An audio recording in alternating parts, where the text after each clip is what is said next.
Today's show brought to you live from Lounge Media Group Studios. It's Pedro and the Freight Hound with the Logistics Lounge.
The views and opinions expressed on this show by its guests are not necessarily those of Lounge Media Group or the show host.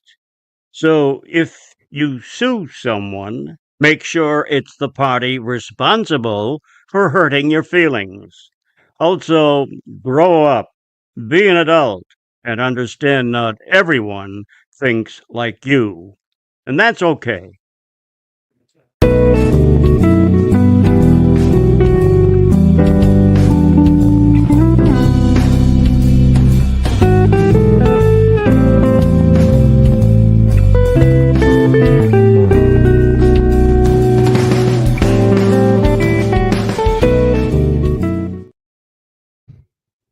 Yo, yo, yo. What's crack-a-lacking? All you beautiful What's up, people. bro? What's up, hey? Oh my gosh, but I was about to say Hadro. I was about to say, what's up, Hadro? Oh, freaking gosh, man. What's up, Mr. Hound? How are you today? I'm doing good, brother. Nice little snow day here. Got like I don't know, man, like 5 inches outside. I think we're supposed to be getting more, dude. Took the Jeep out for a ride earlier. Almost freaking spun. Well, I did start spinning out in the middle of the road, but my excellent driving, dude. I freaking locked into my inner Dale Jr. and straightened her out. But yeah, Just a nice way to wrap up the week.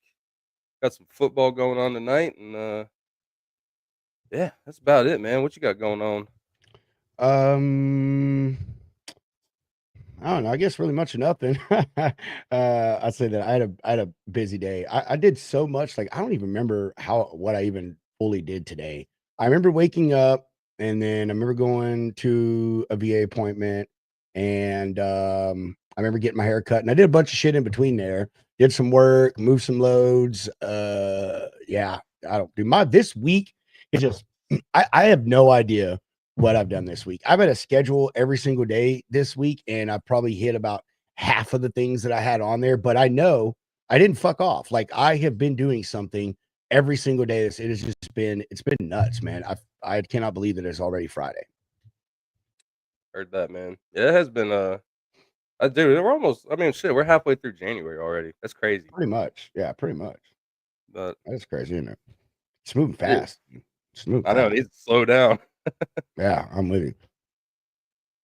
Well, dude, see, it still feels off, doesn't it? It It still is. It is. feels We're off. knocking the rust off, but it's all good. We're here. Doesn't it? I was just about to say, all right, man, let's go ahead and get some sponsors, some love. Dude, I'm telling you, bro, it still feels We do off. love our sponsors, though. Don't forget to check out Freight Validate and Freight Ninja. We do. They'll get some more love at the end of the show. And you know, we got some stuff rolling across the bottom of the screen there with some discount codes and some contact information. Dude, So we need there to you go. talk to Dale and get Freight Ninja to be the first freight validated freight parking. Oh, that would be cool. Dude, like even if they were the only Just one, marry like him just for do no that. reason. I know we should do that. We're gonna talk to Dale about that. First You know, dude, freight Dale's already making validated the truck website. Dale parking. has already made the website. He's not even watching the show. He's made the website. Yeah, yeah, dude, He's got his little spidey senses, dude. He's like, I already bro, got 5 domains.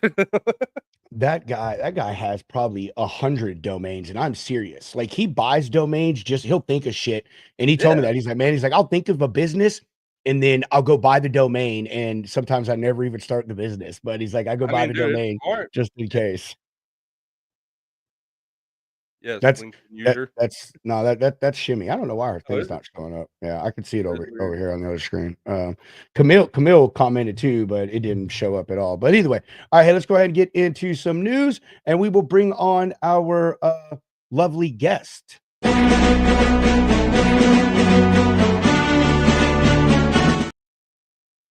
All righty, I am going to try to keep this as word safe as I can here, Mr. Hound. All right, okie dokie. So Pew. some, huh?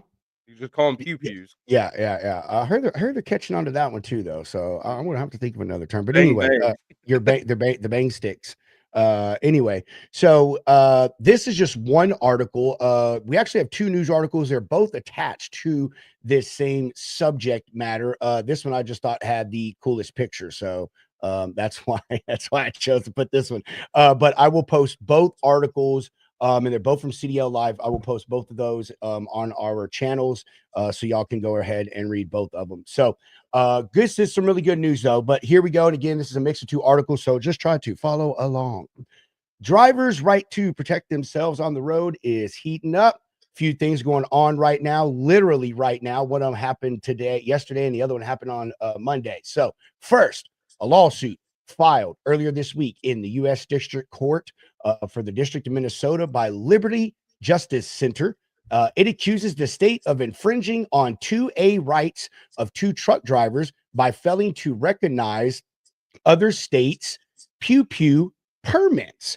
The suit was filed on behalf of truckers David McCoy, who is a Texas resident and has a Texas carry license, and Jeffrey Johnson, who has a Florida and a Georgia carry license. The lawsuit accuses Minnesota of violating the two truckers, again, like I said, their constitutional right to bear arms and carry their bang sticks in the trucks with them across state borders, specifically into Minnesota, which currently excludes 29 other states from their list of states' firearms permits being recognized. So, and again, there's more to this article. It does say in the article there is a process to go through, but the process can take up to 30 days for you to get permission from Minnesota for you to be able to, come in there, do business with your bill and leave. Secondly, North Carolina Representative Richard Hudson introduced a bill yesterday, January 9th, that would provide reciprocity for concealed carry license holders and for residents of states that have constitutional carry laws. He is calling it the Constitutional Concealed Carry Reciprocity Act, or House Bill 38, or House Resolution 38. Sorry. Hudson says that HR 38 would allow people with state issued concealed carry licenses or permits to conceal a bang stick. This is hard to figure this out too. This thing is riddled with trigger words. I'm telling you, bro, it really is. It is just all in there. From another state, the bill will also allow residents of states that have constitutional carry laws, such as Texas. I think Florida just signed theirs into law, a bunch of other ones. If you don't know what that is, go look it up. HR 38 is endorsed by pretty much every organization out there that backs 2A rights. I mean, there's a whole list of them. I have them all right here down. Y'all can read them all, but like the NRA, U.S. Concealed Carry Association, and again, a slew of others. What this means, for the trucking community, is that it would make it easier for them to carry a concealed bang stick across state lines for personal protection while operating over the road. There is currently no law that prohibits truck drivers from carrying in their truck. I was actually surprised by that. I honestly thought that there was some, but there is no law that says you can't. But it's obviously many carriers, companies, they do not allow this. Also, if you're a driver that delivers to military bases, government sites, stuff like that, it is also prohibited there. They don't always search the inside of your truck, but they could. And if you get caught with it, it would not be a good thing for you. The current complicated network of all of this is that the states can make their individual laws. And, that's where the problem with this comes in, is just because you have a license in one state doesn't mean, obviously it transfers to another state.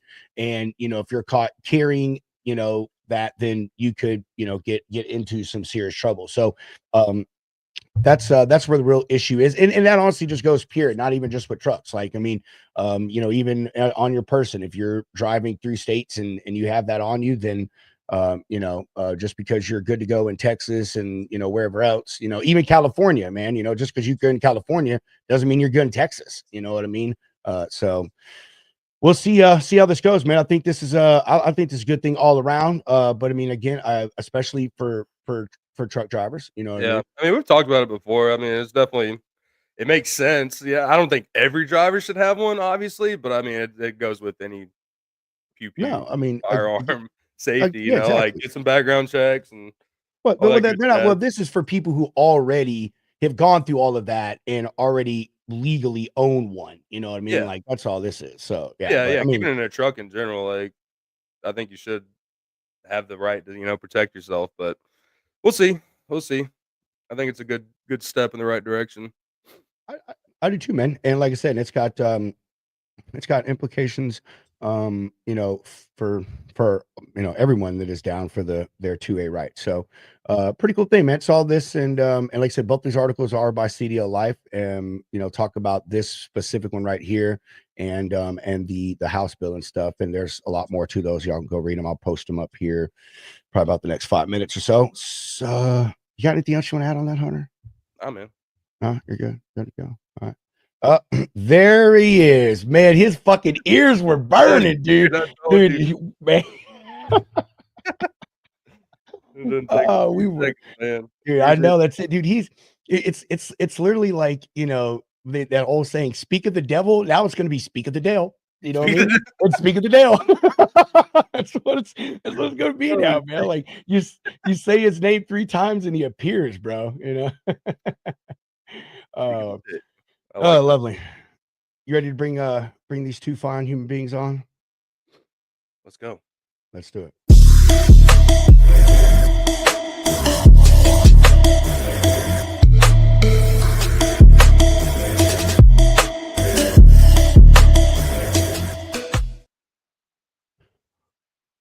Ron and Eliese, so glad, so good, and glad to have you back finally. You have been amiss for a very long time. Yeah, I think Hey, since how the y'all spring. doing? We were this close to having a Logistics Lounge Unsolved Mystery edition of Where is the Batiste family? Hey man, facts, man. It's good to be back on, man. It's definitely been a while. You know, that's kind of our fault. We kind of been on a little bit of a hiatus, but we love you guys, man. It's good to see y'all. Good to be on. Hey, Rod. Hey, Eliese. I love Eliese, man. She's my homie, dude. I can never talk to Ron without talking to Eliese. Like I can't. Like I have to. It's like, hey Ron, you near Eliese? Yeah, all right, let me talk to her before we go. And then her and I end up talking longer than I talked to Ron.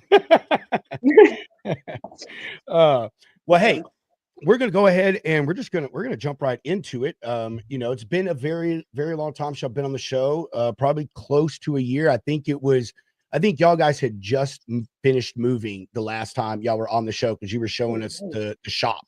So however long ago that was.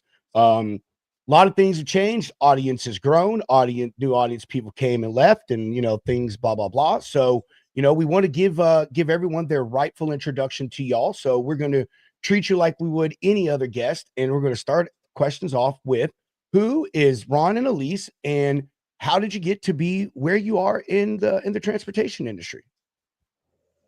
Pretty much, we're a trucking family. We're a logistics family. I'm a third generation truck driver. Kind of got this from my uncles and my dad. Also, multi-generational military as well. Uh, did Mike 88 in the Army. Got out as a civilian. Started driving as a civilian, and I pretty much been doing that my entire life. Um, Dabbled in the brokering a little bit. Went right back to trucking because like they say, you get that diesel and you always end up going back to it. We kind of just she supported me while I was on the road, as our family was growing and stuff like that. And roughly about almost 10 years ago, I decided to venture off and do my own thing. Might have been a little over 10 years now. And brought her on with me, and she started learning, learning about logistics and, helping me with the operation side, the back office. And then we ended up, the partnership got closer. We started working even better together. And shoot, before I knew it, she was on the truck with me. So we handled it, all our day-to-day stuff, together. She did the operations, I did the driving. She would hunt our customers and I would kind of help her with that and stuff like that. She'd hunt our loads. She became like the backbone of our company. Thank you. That's pretty much sweet. it. I They're came home from cracking up work over the chickens in the background. Oh yeah, man. We got the snow just like y'all did, man. So the roosters are a little upset about it. Yeah, we got like it's kind of like a cell in our basement. Yeah, and they're locked in there to stay warm right now, and they can hear the kids on the porch running around and throwing snowballs at the garage door and stuff like that. So that it's kind of driving them crazy. But I'm sorry about the roosters. They're going to keep going. It's just one, like there's 3 roosters down there, but only one makes noise. I think the other ones are scared of him. I don't know. Yeah. He's annoying. Yeah, we did get the chickens as promised, It took us, I don't know, 4 or 5 months to get started, but we've been in Missouri a year or a little over a year now. So, we kind of doing the homesteading thing now. Now that we have a lot more time at the house and stuff like that. And the chickens is one of them. That's one thing we wanted to be able to do.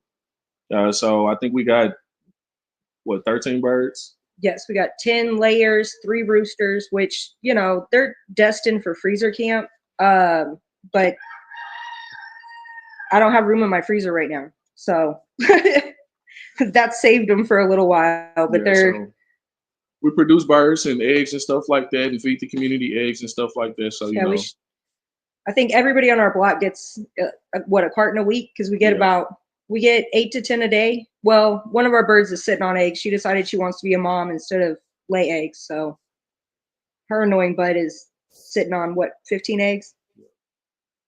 14. Be all more chickens. Golly, y'all go from trucking to damn green acres over there. You know what I mean? From freight to farming, man. You're actually just lucky that there's not a chicken in the house right now. The kids bring them in the house and they just Yeah. they're pets. They sit and like hang out with the chickens. They're worse than a puppy at your feet when you're eating though, because they'll like jump in your lap and just eat your food. I don't like it personally, but you know, Like, Yeah, y'all, no, not when I'm eating.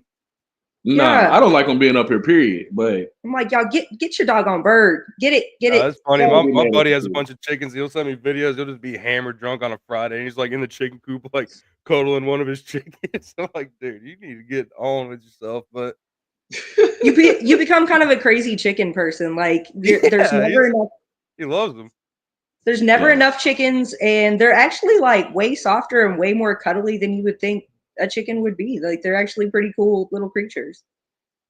But you want to tell them like your background before trucking? I was in sales. And then I started in sales as a teenager, moved up very quickly into management, and that's where I was when I left and came home to take care of the family since dad was on the road all the time. So he came home one day and it was just kind of like, hey, we're starting a trucking company. And I was like, all right, well, I've got home if you've got that. And he was like, no, I'm going to keep driving and you're going to handle the phones and the drivers. And I remember having like newborn babies and getting woke up by drivers in the middle of the night and trying to like carefully scoot away from a sleeping baby so I can answer, silly questions in the middle of the night. And it's been an adventure and learning this industry and the lingo and getting acclimated after years and years and years of retail.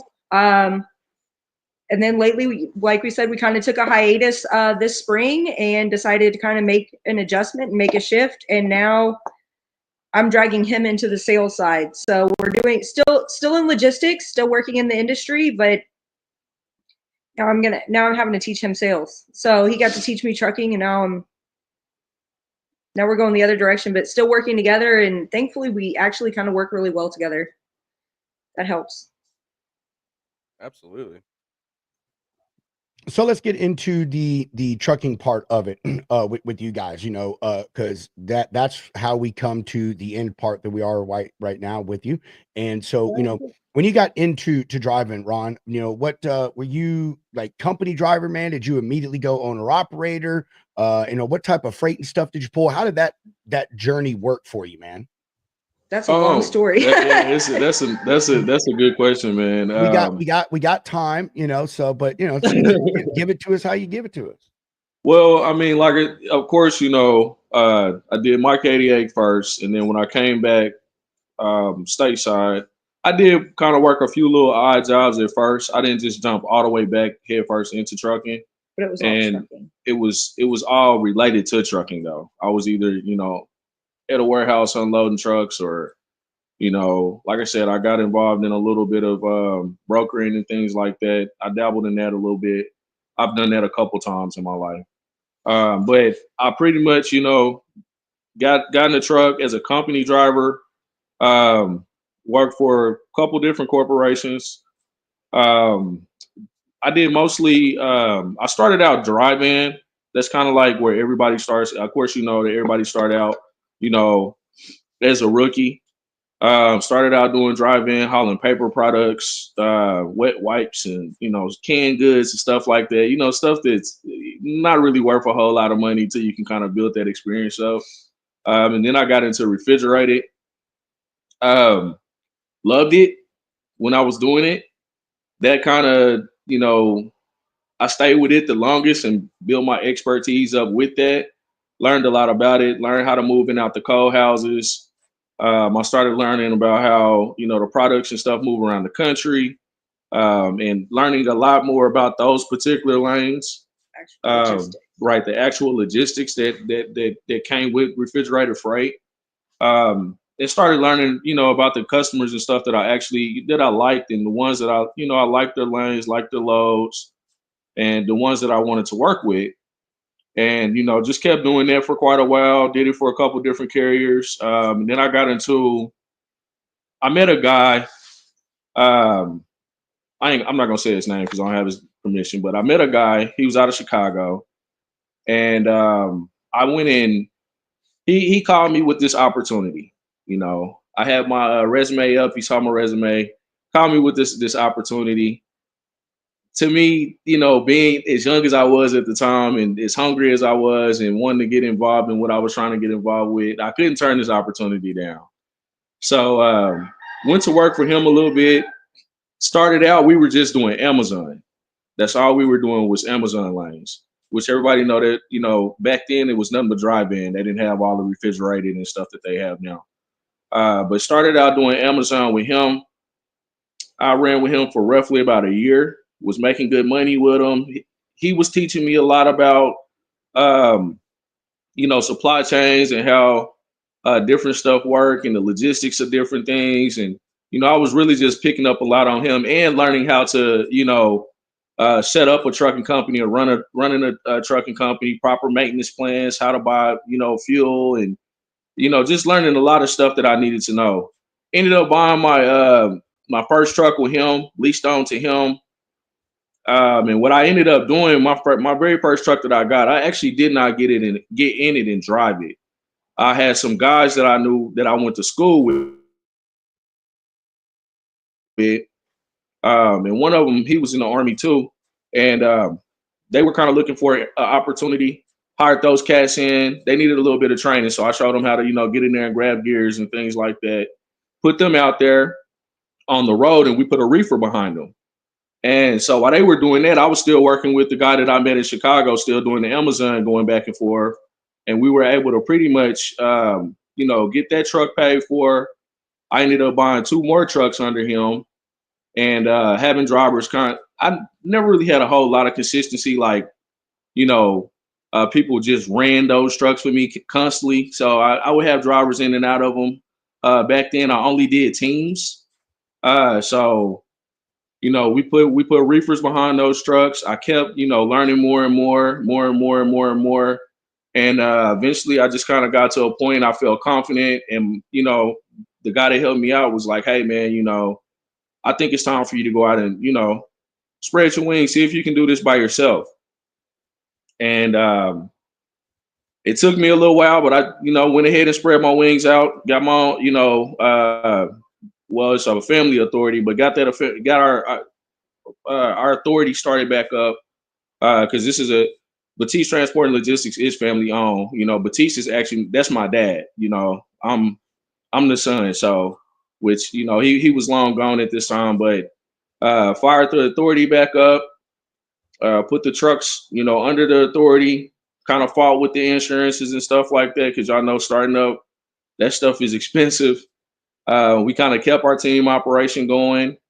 Um, I got another truck for me to drive, and we just kind of went from there, man, and just kept trying to I kept trying to learn, kept trying to fight, kept trying to build a name for myself, you know. And then as I learned more, and you know, further along the line, that's how I met Rob. You know, I would kind of get online too and kind of help other companies that were trying to start up and trying to do some of the same stuff that I was trying to do. I would try to teach a little bit, try to consult, you know, just try to help other folks out because you know I was not able to achieve this because I knew it.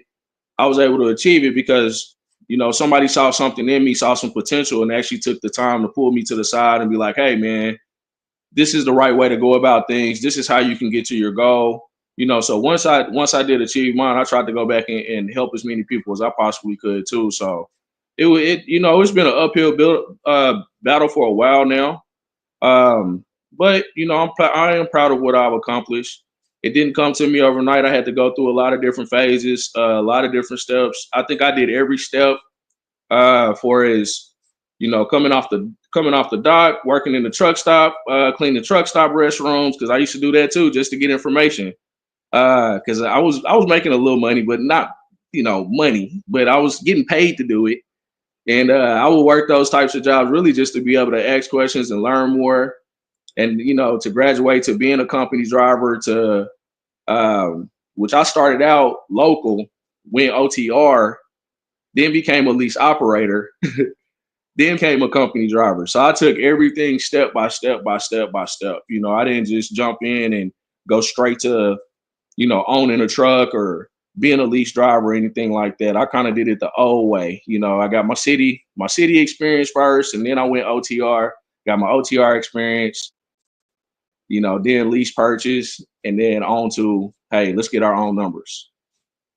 And then we personally, I think it was less we and more myself and the family, and having to, you know, I think at certain times as a family, you have to kind of step back and say, hey, this is a lot on all of us. That we started feeling that way about the time we moved here and started to kind of say, hey, we're getting to where we're slowing down, you know, putting in gardens, getting chickens, things like that actually require our attention. And I mean, honestly, simply the stress of the turn that things have taken, and saying, hey, you know, the kids have gotten older.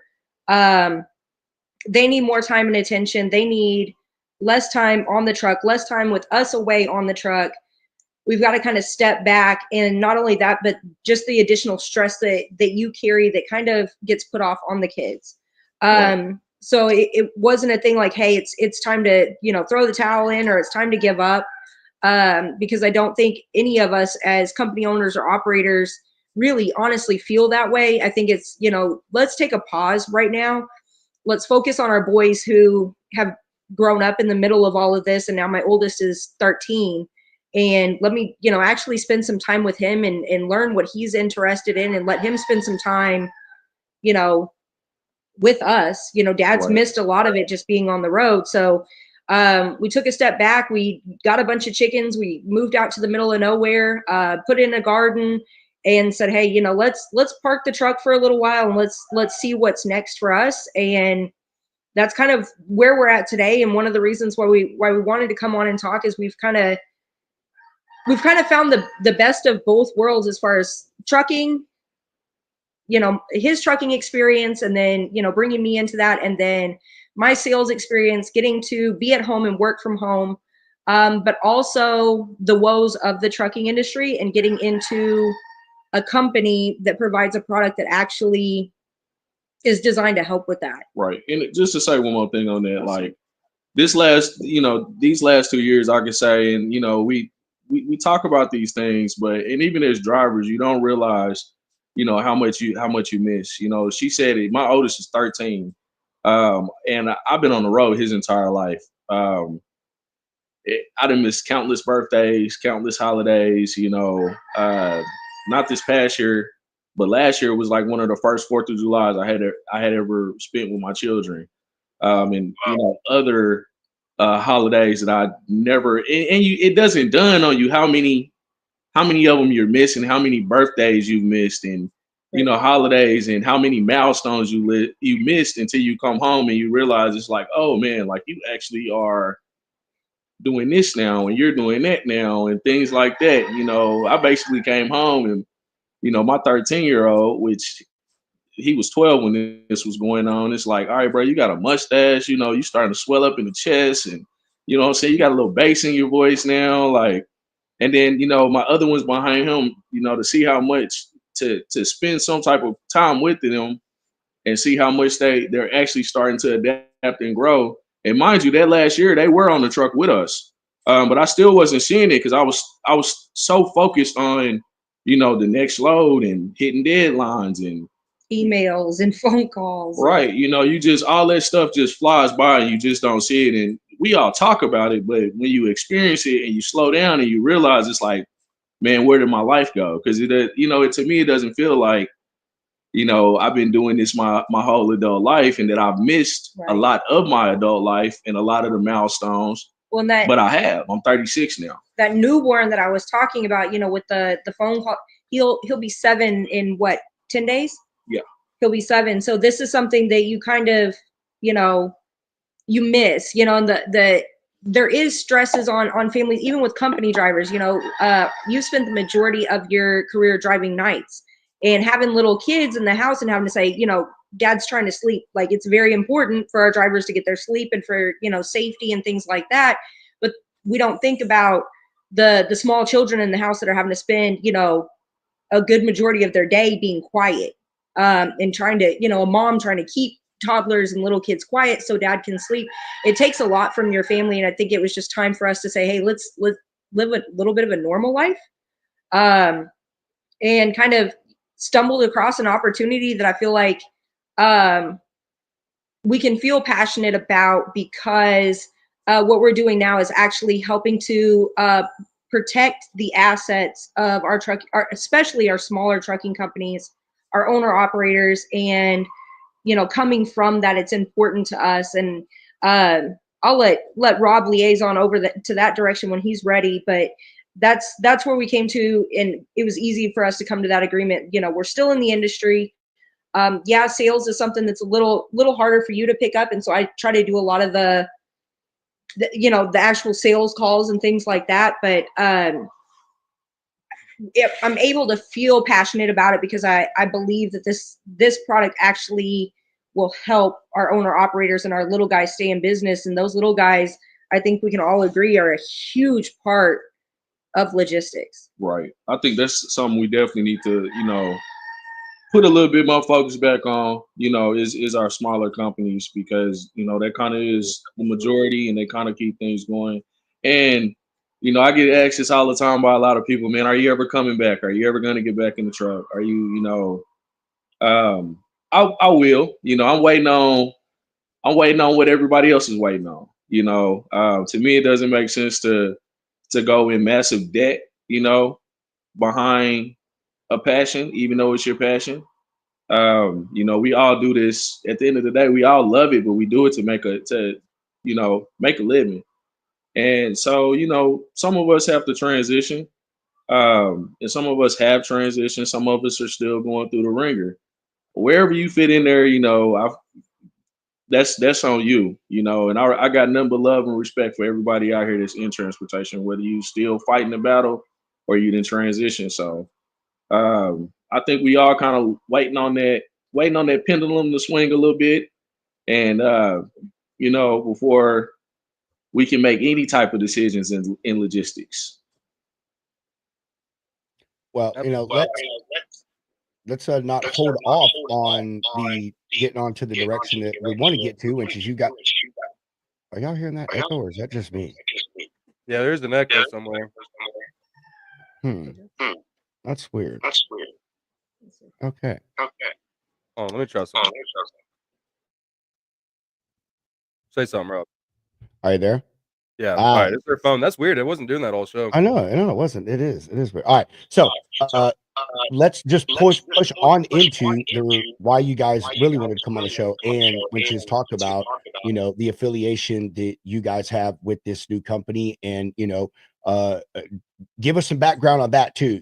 Just don't jump into it, if you would. Like, give us some substance on who they are and what they do, and what brought you guys to wanting to be affiliated with them. You want to start, or you want me to? Well, pretty much I would say the biggest thing is, as I was trying to make my transition out of the driver's seat, obviously I was looking for some other opportunities in other places. I went through kind of a cycle there for a little while. One of the biggest issues I ran into, when you had the experience that I've had, and I'm not trying to toot my own horn or anything, but reach the level of success that I had reached. When you're going out, you're filling out applications and you're trying to get people to employ you. A lot of folks have, they'll like your skill set, but they get scared of you, coming in and being a part of their team. Because when you led your own organization, they get scared of you coming in and taking over their organization. So I really had that. I dealt with that quite a bit.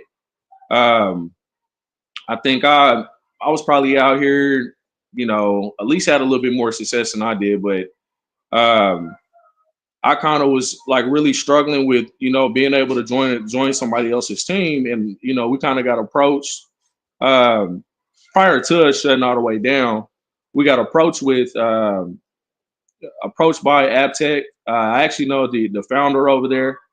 And basically they had already kind of started an auto side, where they kind of offer this protection to, just everyday Americans that are financing and leasing vehicles. And they wanted to kind of grow into the commercial side of things, but all of them come from like the auto dealership background, so nobody really knew about the commercial side. Right. They were struggling with language and the multifaceted part of logistics and how, truck purchasing doesn't really go like car purchasing, and that it's not just a car to get in to drive, it's a vehicle with a purpose and a job to do. So it's a little bit different in speaking to the clients on this side. Our truckers aren't really very trusting right now. And so to speak to somebody who doesn't speak the language, doesn't know much more than, hey, you're purchasing something with wheels and a steering wheel. They were having a little bit of trouble. And so we were approached and said, hey, how would you feel about kind of leading our sales team on that side? And kind of, at first it was coming in and kind of teaching it, and it just almost going over the head of other people. And they're like, no, you kind of do it like that. And we're like, not through it, but they want somebody who's already on their side, already on their team, and already knows what they need and what to say, what to talk about. The language has to be right.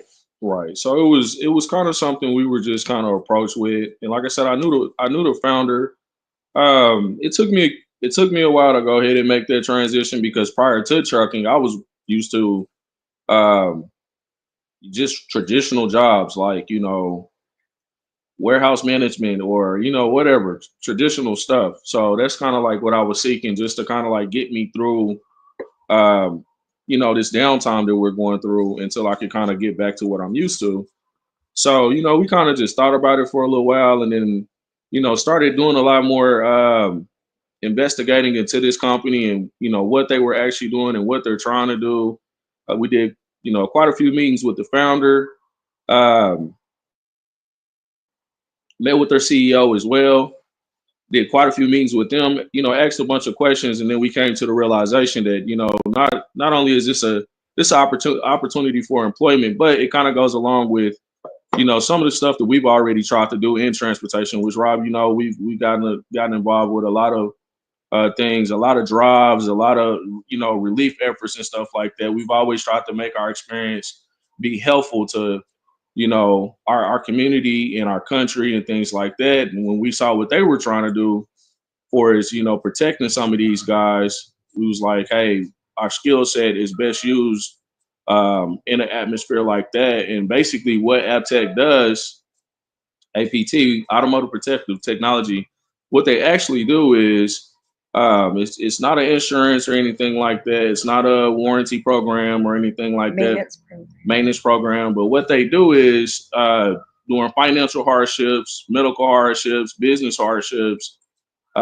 if you're having mechanical failures, things like that, your truck going to shop or whatever, you're going to hospital, total loss. Right. They'll come in and cover your payments for you. So you don't lose your unit, which, we've seen countless amounts of owner operators, lease purchase drivers, company owners, over these past few years, get themselves in a bind, or the freight that they were hauling, all of a sudden, the money goes down, or, we have some sort of mechanical failure, or somebody gets sick and they can't cover those payments. Or they have choices to make. Do I keep the truck? Or, even making those decisions of like, there's something going on at home that I really need to take care of, but I'm looking at this truck note and I need my truck. I have to keep my truck. I have to pay this bill. But what does that mean for, my finances in general? And so that's where APT comes in, as an assurance that you don't have to worry about it. And it's not a deferment. We don't work, it's not something that we call and negotiate with your financial institution to say, hey, they're having a hard time. Let's see what we can do to defer this payment. Within buying into the program, you call and make a claim and say, hey, the truck's in the shop. I can't even use it to make money right now, and I'm going to have a shop bill. I need my payment covered this month. That's what it's for. Hey, I'm sick, or my son's sick. I can't, go to work right now. I need this covered so that I can keep bolstering forward, keep financial flow, and stay on the road, keep my unit. Okay, so this, you know, I can totally see why you guys would something like this. I mean, Ron, you talked about you and I met, and we had met through some groups where you were, like you said, we're trying to help people, and other company owners and people getting started in the industry, stuff like that. And you've always been one of those carriers, one of those drivers, owner operators, whatever terminology someone wants to use for you, I guess, that has wanted to help other people and has believed in the industry and trucking. You've said it, you're a third generation trucker, like this is in your blood. And since I've known you, like that's been you do everything you can, and you have put everything, and Eliese and your family, everything you have into this industry for yourself and for others. So to bring that to the point is, so you gave us the overview of it, but give us the breakdown. How does this work? I'm a carrier, guys, and I've got this truck. Let me know, what does this program work? How is it, funded money wise to me? What are the limits on it? Like, give us all the nitty gritty, like use this time and spill it all, give everyone all the information that you can. Okay, so it's really pretty simple. So obviously, this is for anybody out here leasing a truck, or that's leasing a truck or financing a truck through some sort of financial institution, or from a dealer. And so basically, how this works is there's two ways you can get involved with this program. You can do what's called a one-time membership fee, which is they charge 2 of your monthly payments. 2 of your monthly payments front. Hey, Ron, I don't know if you can, hear me, but you're breaking up, dude. Like we're getting every 2 or 3 words from you. I don't know what happened. You were fantastic. You got up and moved, and now we keep losing you. I'm not 100% sure. There you are. There you are. You're good. Now you're good. Now you're good. Now. Oh no, sit back down. I am sitting down. I am sitting down. It's when you move. Don't move. It up. Don't move. Just like the old TV antenna. Yeah, right there. Okay, yeah. I'm in these fields, man. So sometimes reception and stuff can be spotty, man. So no. I guess pretty much start over, man. I tried to catch you, but I didn't get you in time. Okay, yeah. So pretty much, like I said, it's for this program is for anybody that is leasing or financing a vehicle from some sort of financial institution or a dealership. And basically, it's 2 ways to get involved with this program. The first one being a one-time membership. APT charges 2 of your monthly payments up front, and that pretty much covers you for the duration of the term or the life.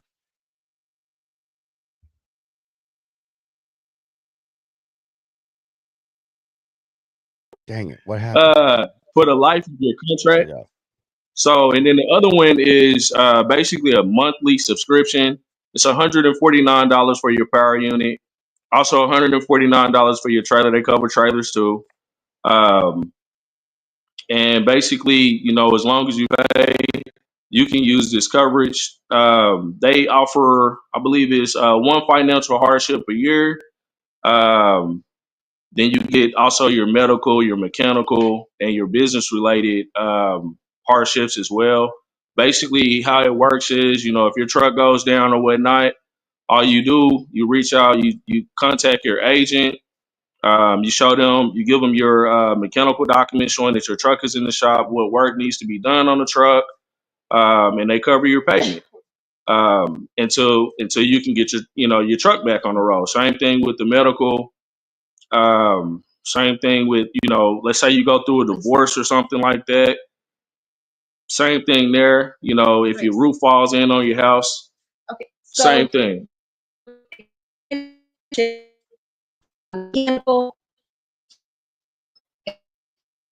Financial hardships. It keeps, for whatever reason, it keeps killing.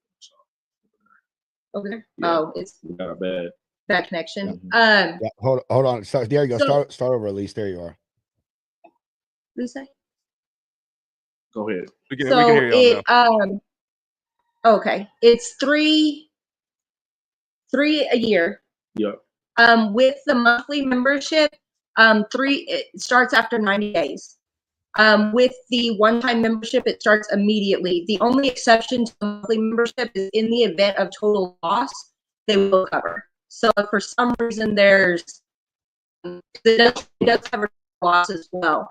So it's 3 payments a year with both throughout the financial release agreement. Why does it do that? Yeah, I have no idea. It keeps dropping under. That's weird. Commercial, he said for all what in the world? It's like glitches. Yeah. It's for all commercial. That's the price for all commercial. So that does include trailers as well. Anything commercial that's used to make money is the $149 a month. They do cover non-commercial vehicles, equipment as well. If it's motorhomes, motorcycles, things like that, under $1,000 a month payment is $35 a month. So if your payment on that particular vehicle is under $1,000, it's $35 a month. If it's over $1,000 a month for your payment, it's $125 a Yeah, month. but that's only non-commercial, so that doesn't really apply to the transportation. But it does sector. if you have a personal vehicle you'd like to cover, as well as your commercial vehicle. Multiple policies for multiple vehicles does come with obviously a discount. So Right. So I mean, it's pretty basic. Obviously, it's not some sort of situation where you can take advantage of this without using like having proper documentation, because people can get a little hey, I decided I wanted to go take a vacation the last 30 days and I want to come and now have my truck payment covered. We do require some documentation to prove that, hey, I did get sick, I am in the hospital, or hey, I am going through some sort of financial issue or divorce, or yeah, my truck did get totaled out or whatever. So just like any other claim. yeah, just like with any other claim, you do have to present documentation. But other than that, you come with the proper paperwork and you're covered. All right. So, what are we talking about here on like term wise? And what I mean by that is, is there some type of contract or binding thing? And I'll give the example. Let's just say I do the month to month thing, right? And I reach my 90 days and then I use it to do a payment with you. Let's be realistic now.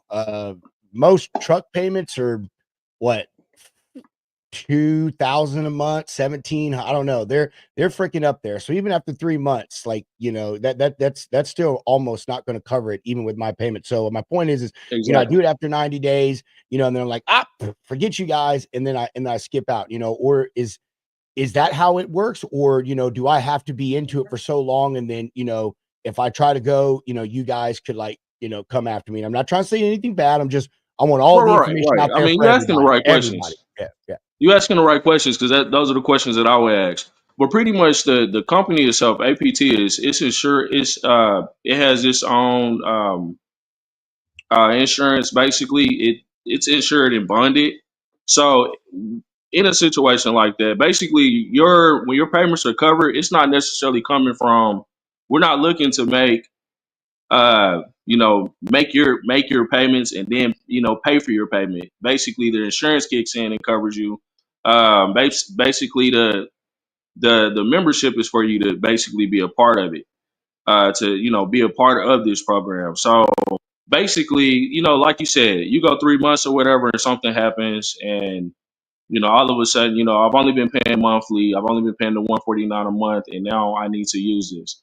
You would still be able to use this, only even though you've only been a part of the program for that 90 days or 95, 120, however you want to look at it, because we're not necessarily looking to make the payment from you and then pay for the payment. It's backed by, it's bonded and insured. So that's where that money comes from.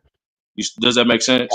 No, actually that makes a whole lot of sense. It does. I see the picture now. No, 100%. And you guys are like what insurance is supposed to do. Yeah. We're that missing. You're like that Aflac missing component. So no, you're like a lot Aflac for truckers. Basically, Well, basically. and here's There the you thing. go. So if you experience a total loss, there's going to be you have even let's say your personal vehicle, right? Before you can even get into negotiations and trying to get your check written out, a new car, your rental, all of this different stuff. A lot of times people, you still have a payment. So while you're still dealing with all this other stuff, your payment is still there until your insurance kicks in, until all this other stuff kicks in to cover different things. That's where this comes into play. So until your warranty kicks in and they cover your maintenance, your whatever repair you had to do, if it's covered by warranty, or until you say, hey, I've actually got the money together to pay for this, you still have a repair bill looming over your head. It helps to kind of buy you time so that you can better negotiate with your insurance, so that you can make sure that everything's properly done and you're not trying to rush the vehicle out of the shop so you can get it back on the road to make money to cover some of these payments. You've got to, we've got to keep things moving and keep things moving forward. So that's, kind of where I feel like it's super important is sometimes people just need to buy a little bit of time. If I could just get this covered this month, next month it'll be a little bit easier. My parents recently had to deal with a roof repair that wasn't covered by their insurance, but they've got all these other bills and they're on a fixed income, and they didn't have to worry, you don't have to worry about your car payment in the middle of all of that. Hey, I've got this huge multi-$1,000 roof repair bills. Okay, we've got you covered. Here's one less thing you have to worry about, so you can buy yourself a little bit of time on everything else, or buy yourself some time to get the roof fixed. No, I'm with you, Elise. I'm tracking.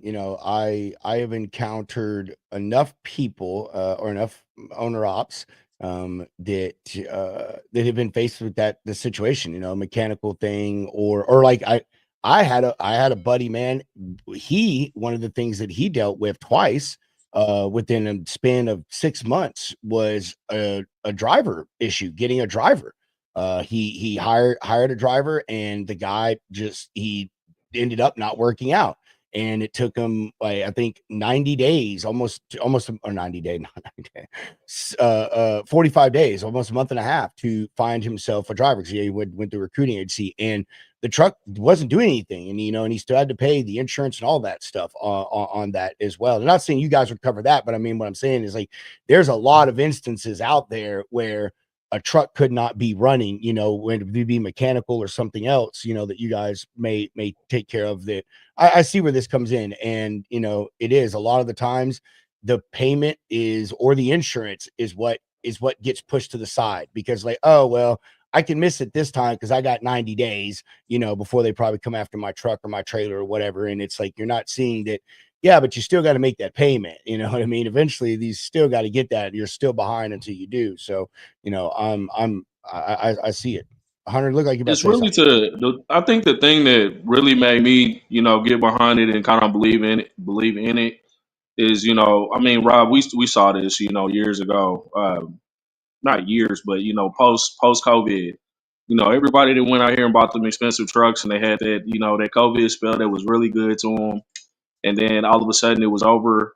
And at that point in time, rates wasn't as bad as they are now. You can still go out there and be all right, and it's not, it wasn't one of those things where you had to just go out the door. But based on whether people knew or not what they were getting themselves into, and how to orchestrate their deals and finance their trucks or not, um, to me, it doesn't matter. But a lot of people did go down the drain because they didn't organize their deals correctly. They were paying way too much for their trucks and stuff, and then they would get in, one bad week with snowball into, now they have to close their doors and things like that. And yeah, we had a lot of uneducated people back then, but a lot of those folks were trying, and they were fighting and trying to figure out how to do it the right way. They just didn't have that opportunity. So one of the biggest things that made me get behind it was like, hey, I know a lot of people that have worked their tails off, saved their money, went out here and got their own numbers, got their own truck, got their own trailer, and then somebody gets sick in the household, or the truck goes down with a major repair, or like I said, the freight they was hauling, it disappears, or it transfers hands, and all of a sudden, all that hard work and all of that money they saved and that passion and all that stuff just doesn't matter because there's nothing in this industry um, for nothing like this in this industry for commercial operators and companies, owner operators, to kind of help protect them when things kind of hit the fan. Should we save our money? Yes, you should save your money. You should manage your money, but life does happen, and it can be very, very unexpected at times. And whereas your regular consumer, they have a few little protections in place, a few little fallbacks they can follow up on. Your American trucker doesn't have that. It's just not. It's not very many opportunities. It's kind of like, hey, if you fall on your butt, it ain't really no safety net. So Well, and to the adverse as well. So you do have guys that I've talked to, and they said, well, I have the payment saved back. I have the money, for next month's bills this month just to make sure. And I said, but if you hit a point, it doesn't have to be, I don't have any money in the bank. It can be literally the truck is in the shop. It's not making money right now. Why not use it? And it kind of went over a couple of people's head. No, you keep, like it's easy for other people to say, no, you keep next month's bills in the bank a month ahead of time, all the time. But with something like this, it's not about not having it. It's about the idea that you bought into this. This is what it's for. The truck can be in the shop. You can have the money for the repair. You can have the money for this month's payment and next month's payment. Why not use it and help your bottom line? And that's the whole point, because you did miss some money this month because the truck was in the shop. You did miss some money this month because you stayed home for a week because your entire household had the flu and mom didn't deserve to have to take care of that by herself. So you did come home and help out with the household, or God forbid you did have to come home for a funeral or something else. That's what this is for. Even if the money is readily available, it is for those people as well to buy into and say, hey, I do want to be able to have that protection, to be able to secure my bottom line, protect my bottom line, and keep that money in the bank for next month and the next month and the next month. So it's not necessarily the people who are looking at a looming negative bank account. It's also for somebody who really just wants to set themselves up well and stay that way. exactly, in those clutch times. And then the flip side to this too, and it took me a while to because you know me, Rob, man, I'm all about the trucker. So I don't look at the other side, but like even on the other side with your financial institutions and your dealers and stuff like that, it even protects them too, because at the end of the day, the fewer back charges you have, the fewer trucks that you got being or chargebacks. I'm sorry, the fewer chargebacks that you have, the fewer repos that you have to do. Like what we seeing now, where all these trucks are getting repoed, and the banks having to take them back on and try to resell them, and ain't nobody out here buying these trucks. It kind of protects them too. So it kind of like when you look at the bigger scheme of things, it's like it really is like an economic protection for everybody, because not only we're protecting businesses, we're protecting small businesses, owner operators, lease purchase drivers. We're protecting our financial institutions too, because if these guys can make these payments, it doesn't then become the bank's responsibility and them having to figure out how to recoup their money as well. Well, on the other end, I had talked to a dealer that said, we're having a hard time selling trucks right now. And we all know why. We're having a hard time. And then the people that we do have coming to want to buy, some of them kind of fit our criteria as far as, credit and these things and down payments. And some of them are kind of on the line. But I think that requiring something like this and adding it into, your contract for sale can push them over the edge, so that we know, hey, your credit's basically there, but we kind of don't want to do it, but we kind of need to sell some trucks. That this is something that they're looking at requiring, adding into the contract for sale, so that it's a little bit more of a secure sale. It's not going to come back as readily as they think it will.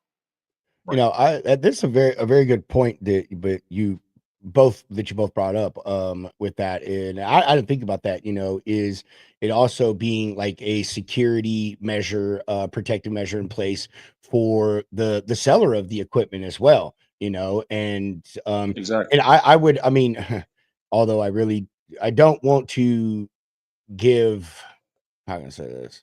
I want to say it'd also be great for the companies that do the lease stuff, but like, those are mostly shit anyway, and fuck them. They just screw drivers over anyway.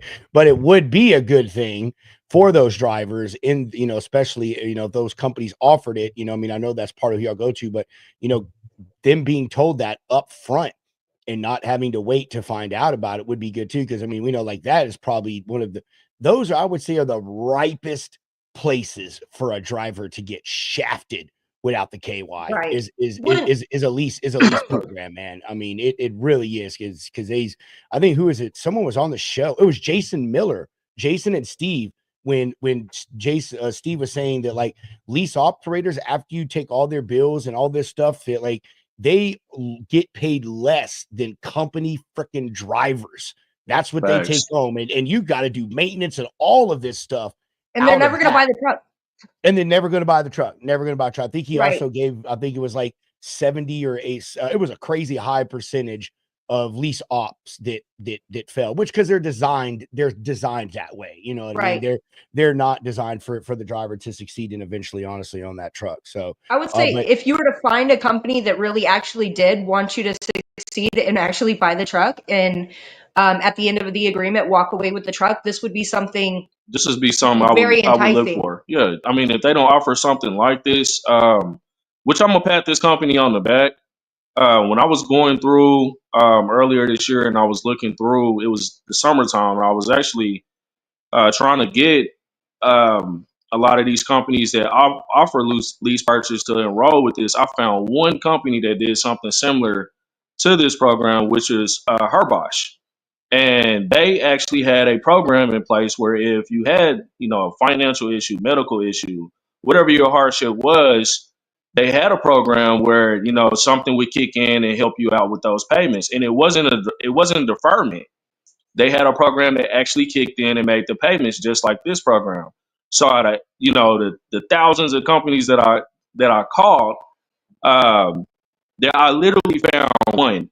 So, and to your point, Rob, I'm well past the lease purchase, point in my life. I will say there are some good ones out there. They are hard to find. It's like finding that needle in the haystack. It's really gonna have to be somebody that that do you a good deal. But if you're thinking about something like that, I would definitely consider having a contingency like this in place, whether they offer it or you get it on your own. You can get this even if you have a lease purchase agreement under somebody else's authority with their equipment.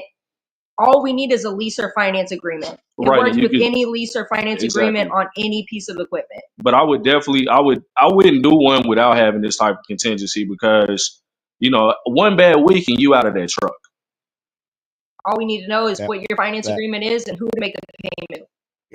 They say now, I mean, our buddy Jeff Dickinson said it. Jason and Steve said it on the show. I was just talking about a second ago. Like a majority of carriers out there, owner ops, are one breakdown away from going out of business. Absolutely. All it takes. That's it, dude. I'm serious. I mean, it's it. One good breakdown and you're done for. Or a bad month of blown tires. You know what I mean?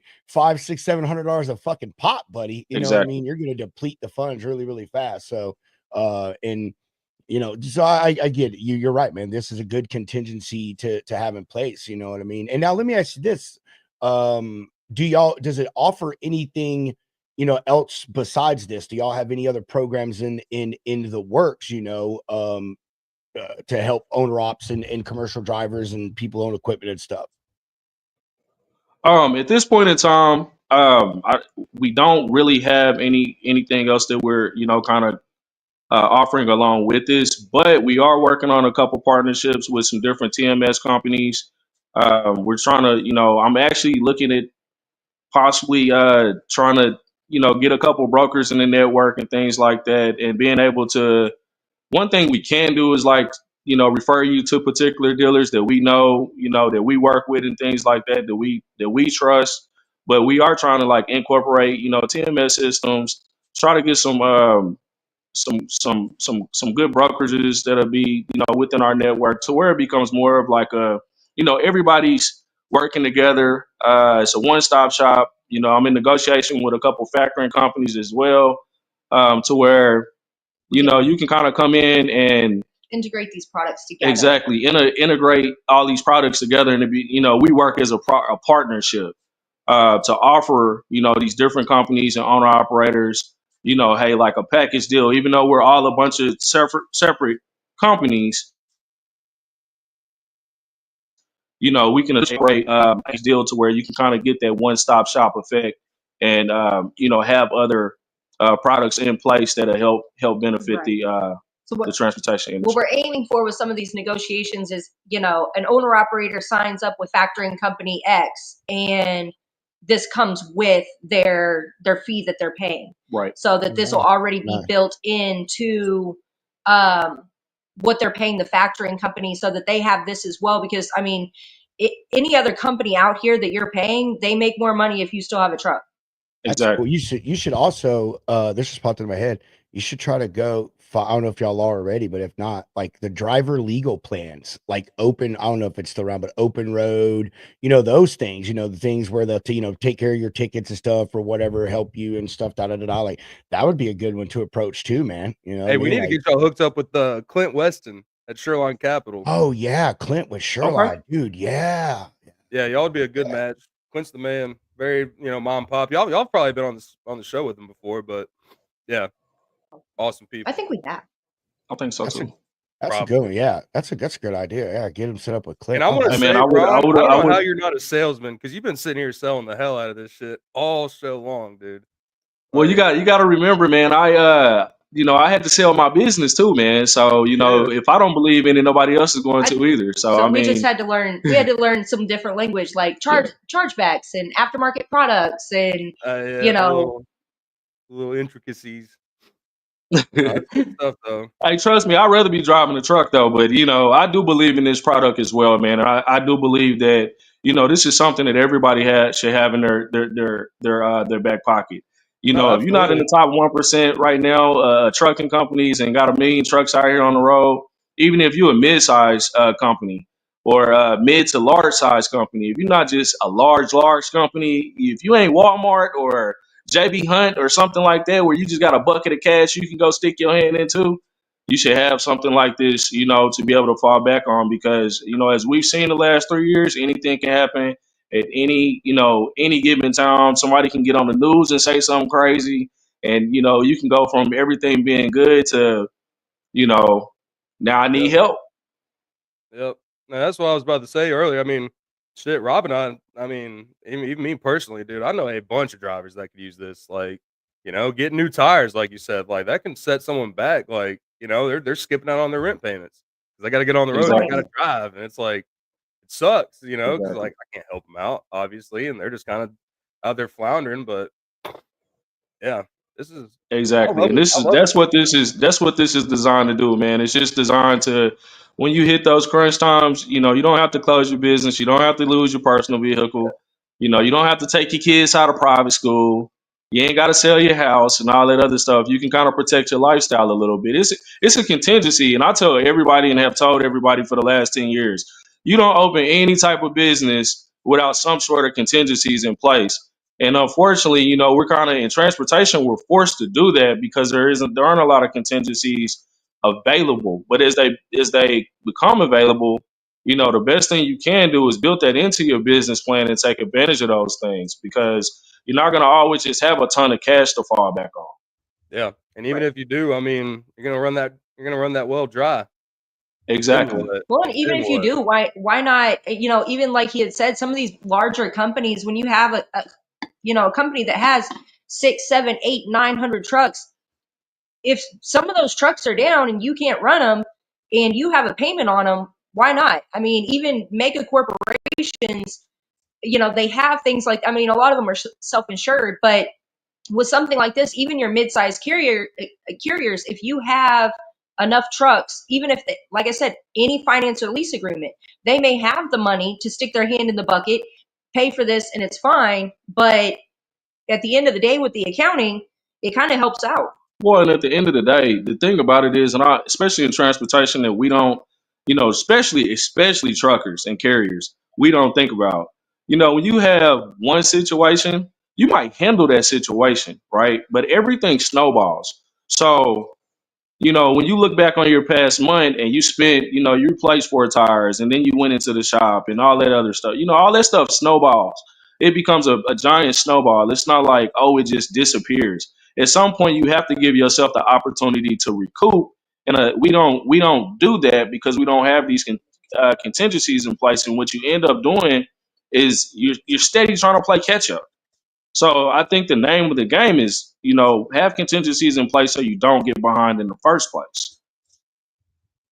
I agree. And you were talking earlier about truck dealers and stuff like that, and is this would be something great to, I don't know, maybe y'all already are doing it, but if not, maybe y'all have the works. I don't know. If you could say, then say. If not, then don't. But to have this wrapped up like into your financing, you know what I'm saying? Just like gap Exactly. coverage, you know what I'm saying? I mean, Exactly. I can't remember what Eliese said the yearly fee is if you pay it up front. But I It's mean, 2 payments. 2 of your payments. 2 payments. well, whatever that cost is, Yeah. you know what I Right. mean? Like, and wrap just times that by however long the truck note is, you know what I'm saying? And just like I said, just like gap coverage, you know what I mean? And Right. and just so you know, if you lease or finance anything and they offer gap on it and you don't have it, you're an idiot. I'm just going to say that much right now. It's like Oh, 500 thank fucking Rob. When you say dollars. that again for the ones in the back, man, I Fucking mean, you are stupid, dude. asking to get burnt, especially in transportation. I mean, Bro, and I mean having anything, that even on your contingency can car, save you. bro. Even if they Right. even on your car, even they're on your car. I mean, I would say if they offer gap on my house, I would get it. But I mean, real estate really does nothing but go up. So, but yeah. So, but that would be great, to get something like this to get wrapped up into that. You know what I mean? And then you don't even have to worry about it at all. As far as like you making the payments, like it's already done, it's already in there and stuff like that. So, and with the dealers that we work with, that's how it's designed. Is it's added into the cash for contract that's sent to the finance department or sent to your financial organization that's providing your financing. Would be added in with any other aftermarket products, your warranties, your tire program, your gap insurance, whatever aftermarket products, all of that other stuff that goes into the cash for contract that's sent over to financing. It would just be added in. Yeah, it's built in. It's built into your So I mean, especially the dealers out here, y'all want to really take care of your clients. Come over here and talk to us, because I think, in my opinion, every dealer should be offering this too. It's a way to protect your customers, and obviously, just like anybody else doing business, you want repeat cut. You want your customers to repeat. So the higher chance that they have of completing those financial tracks, the more opportunity you have to continue to sell them your product in the future. So, having, like I said, started out saying this protects them as well, and it gives them a leg up too, because if customers protected and they can make those payments, you're not getting those chargebacks, and they're gonna, they're protected. They're gonna keep doing business and making money, which allows them to continue to consume your product. Right. So, I mean, it's just good for everybody around the clock. Right. Which, like I said, that there aren't a lot of things that dealerships offer as far as trucking that create a competitive edge in the shopping market outside of the unit itself. And when we've gone to shop for trucks, when we've taken other people to help them shop for trucks, either the truck is what you're looking for Or and it's it not. has the right price, mileage, specs, or it doesn't. And it's not anything, It's nothing. it's not personal. It's not like, and that's what It's not like car shopping. when I first got to this company, that was the thing that I had to learn. Like, obviously, I don't work the automotive side. I don't really know a whole lot about it. But when I, started, training with some of the folks over there and learning how they do stuff, I started realizing, like, it's not the car that sells over there. It's all the perks that goes into the contract with it. Versus over here, it's strictly just the unit. Like, you either want the unit or you don't. There's not a whole lot of built-in protection or perks or anything like that. So it's completely different on the automotive side versus on this side. It's just not a lot built into these contracts that are appealing to the consumer. So I mean, just There's having just not anything available. So this is exactly something like this. I think it's great. If I could Yeah. go back and if I can go back to the beginning of me starting, starting my All the way to numbers the up, beginning. even when I was doing my LP trucks, I would have made sure I had this. This is something I definitely would have had. It would have made it a lot easier. When I restart, this is something that I would definitely have in place because to me, it doesn't make sense to have these contingencies like this in place. Yeah, it's a good idea. It is simple yet brilliant. You know what I Yeah, mean? I mean, exactly. it is. You know, there is nothing like simplicity. There really isn't. I It mean, makes Exactly. sense. It just makes sense. Like, yeah. Just makes sense. It does, dude. I mean, and I can't wait to see how how far you guys go with this stuff, man. And I see how passionate y'all are, and I know enough about you and known you long enough that you know you guys just don't attach yourselves or do things half-ass. It's all in or nothing. I mean, just like with your damn little Green Acres farm you got going on over there. Okay, I see I see the pictures. So it's cool, man. I am glad that this is where you guys have landed in the industry right now. You know what I mean? And whether this is your final stop or this is just a pit stop along the way.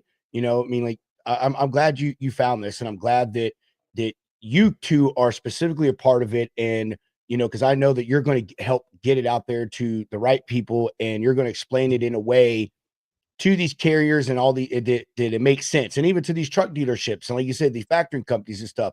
And because at least you said it at the beginning, is a big part of this is that terminology and that connect and also disconnect. You know what I mean? And you have to bridge that gap. And another deal with that is also, I mean, it's really hard to sell drivers on fucking anything right now.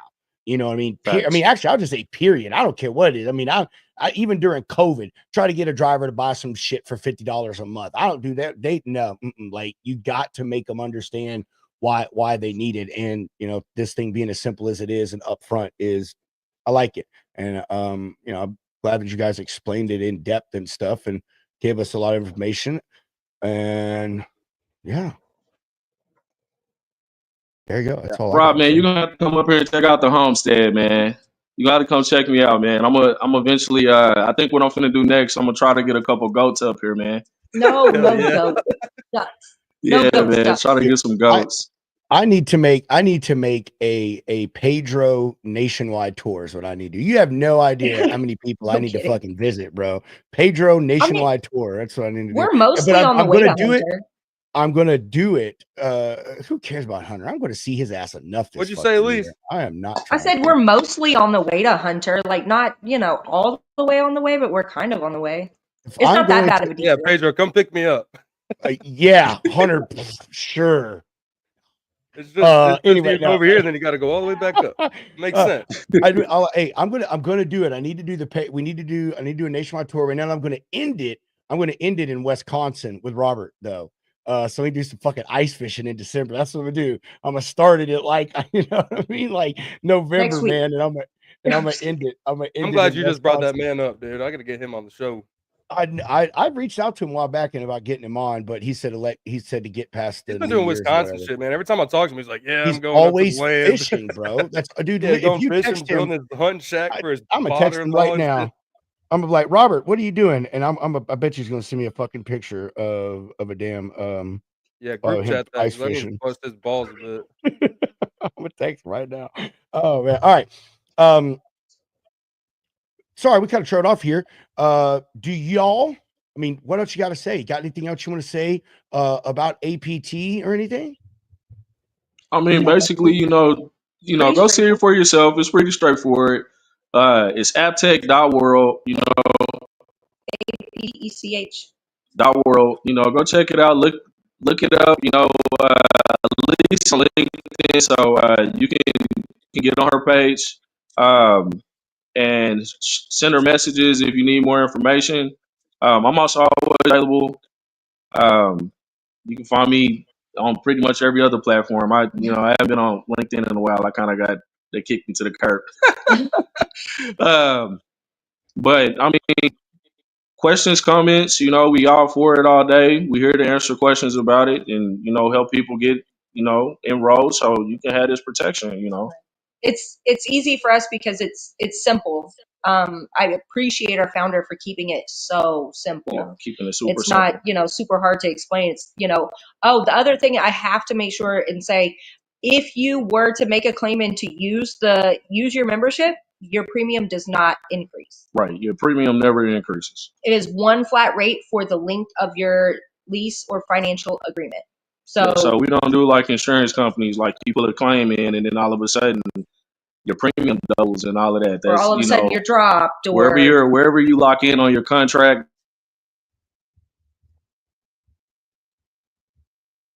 If they it don't have, stays they need to get up there at the Green Acres is fucking Starlink. God, you know what, man? Starlink up there, man.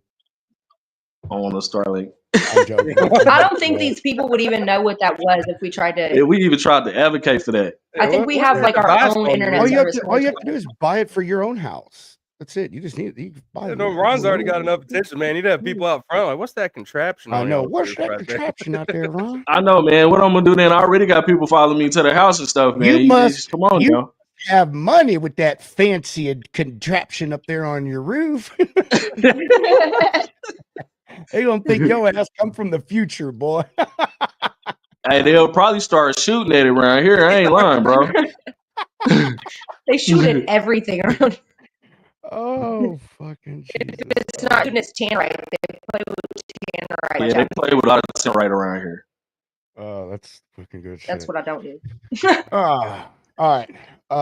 I'm gonna wind it down because my wife just got off work and I'm gonna see if she wants to go on a hot date. I'm joking. Yeah, it's Friday, man. You better go spend some time with the wife now. That's important. If we go somewhere, it's gonna be to takeout because I don't like going out on Friday. I don't like people, bro. I don't. Me and people, I'm all cool at these events, but personal, like Pedro, I'm all for it. Let's go have fun. Let's go party and be in a group of 500 people. Robert, don't fucking come within my 3-foot bubble or I'll throat punch you. So yeah, are you still social distancing? I social distance before it was cool. Okay. All right. Like whenever it was talking about 6 feet, I'm like, I'm at 10, 6. Like, what you talking about? Like, hey, Ron, you remember that song back in the day? Give me 50 feet. You know what I mean? Back I know, that. right? I know, right? 6 feet ain't enough. Give me 50. And if your breath smell bad, give me 100. Oh man, yeah. That's it, man. I was social distancing before it was cool, man. You did. Yeah. No, I just can't, I don't know. We'll figure out something. But anyway, before we do that, we'll end on exiting. Comments, questions, concerns, updates, or plugs.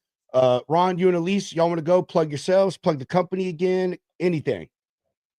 Oh yeah, definitely. Hit us up. Like I said, aptech.world, aptech.world. We got a company phone number on there, but I'll give y'all my number too. If you want to reach out and contact me directly, my number is area code 479-263-1669. You can also reach me at Leron Batiste trans at Gmail if you want to get on that email. We got a company email too, but I don't use mine, so she uses hers. Hers is Eliese Brinkman at aptech.world. Y'all plug in questions, comments, concerns, or if you just want to have a conversation, I'm always here for it. If you need other resources that you think I might have, let me know. I'm always trying to help somebody. If you got an organization that's trying to help somebody, we always trying to do that as well. So just plug in with me. I like it. And I need y'all to get back on social media some more, bro. I miss messing with y'all, man. Man, I'm coming back, bro. I'm coming back. I'm slowly but surely. Yeah, I've been playing with TikTok a little bit, but I see it. I like. I'm gonna plug back. Fucking Farmer Ron. That's what your TikTok day need to be, dog. Farmer Ron. Hey, you know what? I might end up having to switch it up, man. I'm sitting here right now. I got a hoodie on, but under this, I got my big on, bro. My on my coveralls. I was outside in the yard before this, and that's probably where I'm headed back to. I'm always out there doing something. So No. Today I was messing with the snow and stuff like that, and trying to, because I got some plants out there growing, but they got covered in snow, so I'm trying to get them uncovered so they can get a little bit of warmth. Oh yeah.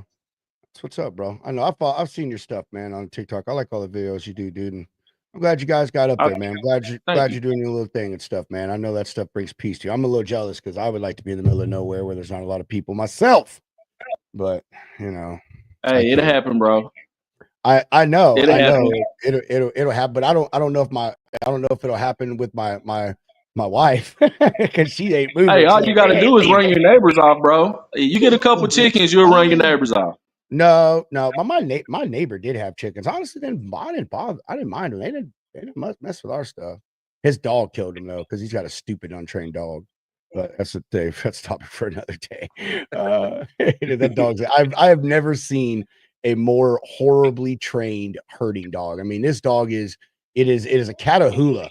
I mean, and it is just the most vocal, untrained, violent, aggressive fucking Catahoula I've ever seen in my life, bro. And like, oh my gosh, like, dude, you did that dog a disservice. Anyhow, oh my god, I know you love your chickens, Jessica. I know you love. And Jessica, he is on LinkedIn, but he is like not active on LinkedIn. Making a comeback. Go find him. Jessica's everybody just message this man. Get him back on. That's it. There you go. DM the hell out of him. That's what you do. DM the hell out of him. All right. Yeah, man, y'all come see me. We are going to come. We're going to do a Pedro Logistics Lounge nationwide tour, and we're going to make stops. Yeah, hey, we're going to start the GoFundMe to buy our Winnebago. And just so you know, update on Robert Nichols. I was right, almost. He says, I'm sitting at my cabin about to go get some supper. Ice fishing tournament tomorrow for the veterans. And I was like, I fucking knew you were ice fishing, bro. I was like, I knew it. And he goes, yep. Dude, Robert's the man. He's so funny. Oh, bro. Anyway, what about you, Mr. Hound? You got any exiting comments, questions, any of that good stuff? No real questions. Leron, Eliese, I fucking love y'all. Like, y'all are salt of the earth people. And I'm with Rob right there, man. I'm jealous. Like, someday we'll have a farm back there, but for now I'll stick to my duck farm, even though I don't own ducks. I will own ducks though. That's like my goal. That and some goats.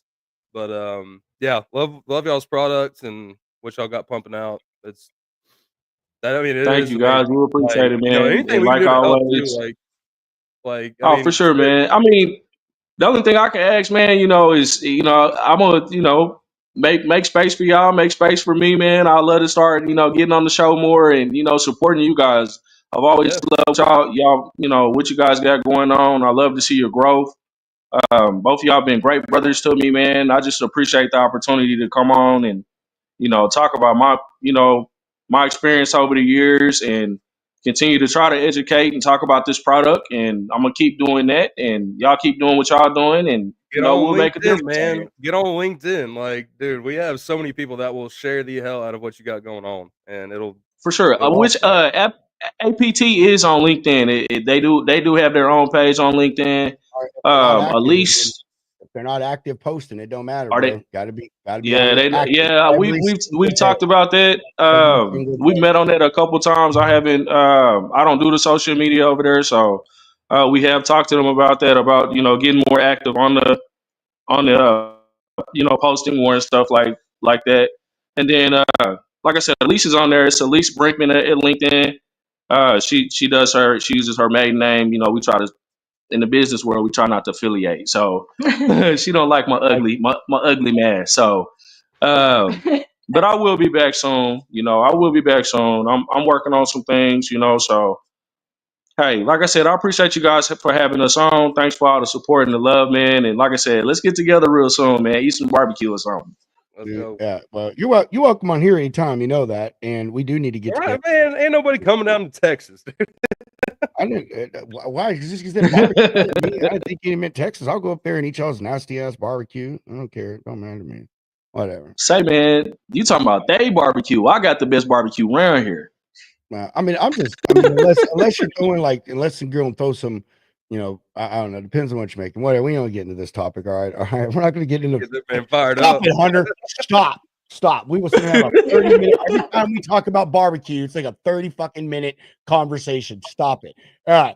Everyone, thank you for watching, joining us on this frigid Friday. And I don't care where you're at. You're probably freezing your butt off right now.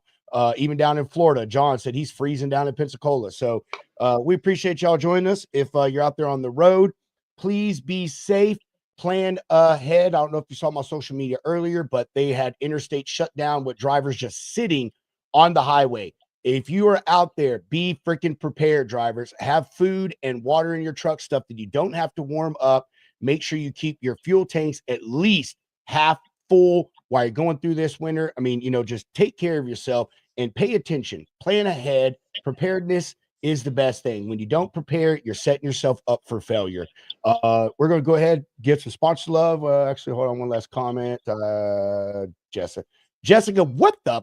Get the hell out of here. What the hell? I know. What the girl, man, Idaho. When you say barbecue, the word Idaho doesn't come to the forefront. Yeah, you get potatoes first. Yeah, you give some potato jackets down here, and that's about it. That's what are you barbecuing potatoes? And no, I feel you, bro. That's about it. Like, what are you barbecuing up there? We don't know. All right. Hey, sponsor love, and then we're getting out of here. Freight Ninja, pacha. Truck parking done differently.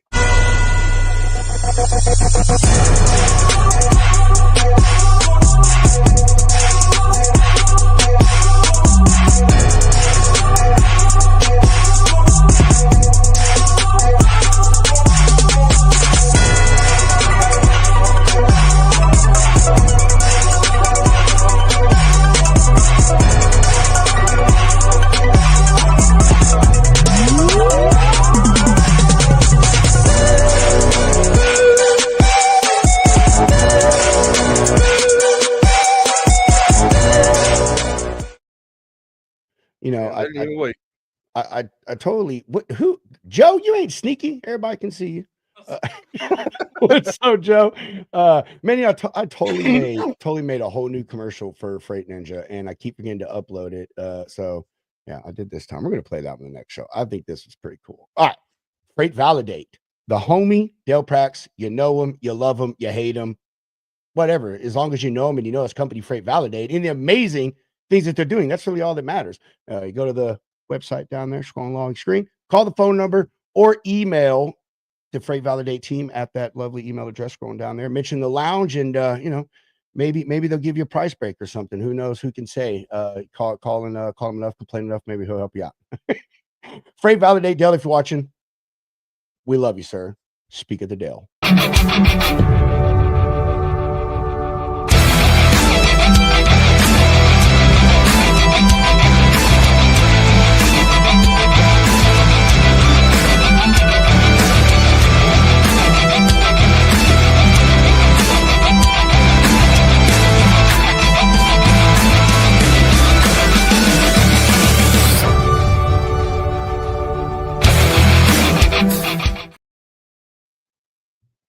Lovely. Hell yeah, Forrest. Fucking them up there duck hunt. We are badass. Thanks for watching, homie. That's what I'm saying. All right. Anything else, bro, before we chunk the deuces? Nope. Right. I guess. What do we got going on? Let me let's see what we got going on next week. We'll look at that. We have so much I forget what we got. Well, we'll see. We'll see if he comes. We'll see if he comes. I'm actually going to text him right now and find out. Next Wednesday, Mr. Alex Mai, Mother Trucker, coming on the show. I'm going to text him right now. I'm like, dude, you better not stand me up, bro. You better not. I'm never, ever going to be prepared. Every show we go to, Alex, if you stand us up, I'm going to prank you, dude. We're going to find a way, and we're going to prank you at every event we see you at from here on out. It doesn't matter how many shows you come on after that. If you miss this one, you're signing your own prank certificate or whatever you want to say. Ready, dude? Yeah, we'll be trucking mother. Trucking. Make our own hats. Make our own hats. There you go. I love it.